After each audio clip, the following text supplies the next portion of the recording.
Let's make something cute today.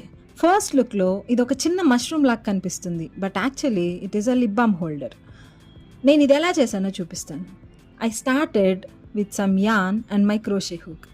And first mushroom cap చేయడం start చేశాను. అప్పుడు చూస్తే ఇది మష్రూమ్ అవుతుందని అస్సలు అనిపించలేదు, బట్ ట్రస్ట్ ద ప్రాసెస్. కొంచెం కొంచెంగా షేప్ రావడం రెడీ అయింది and the cap is ready. తర్వాత మన ఈ చిన్ని మష్రూమ్కి స్టెమ్ కూడా కావాలి కదా, so I use this white an to make the stem and stem కూడా రెడీ చేస్తాను.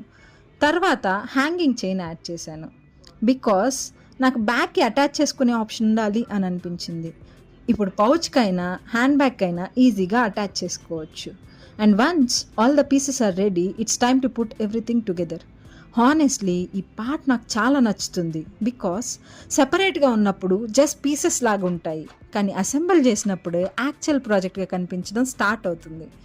నేను ఈ స్టేజ్ కోసం లిటరల్గా వెయిట్ చేస్తూ ఉంటాను. ఎవ్రీ టైం పీసెస్ కలుస్తుంటే ప్రాజెక్ట్ కంప్లీట్ అవుతున్న ఫీలింగ్ వస్తుంది. And thankfully everything fits together as the way I imagine. And finally మన ఈ little mushroom holder ready. Of course first thing నేను చూసేది లిప్ బామ్ ఫిట్ అవుతుందా లేదా అని చెక్ చేయడం. And thankfully it fits perfectly. నిజం చెప్పాలంటే నా లిప్ బామ్ ఎప్పుడు బ్యాగ్లో ఎక్కడో ఉంటుంది, అవసరం ఉన్నప్పుడే దొరకదు. సో ఇప్పుడు it has its own little home now. I think ఇది క్యూట్గా ఉండడమే కాదు, ఇట్స్ యాక్చువల్లీ యూస్ఫుల్ టు. మరి మీకు ఎలా అనిపించిందో కమెంట్ చేసేయండి. Thanks for watching. See you soon.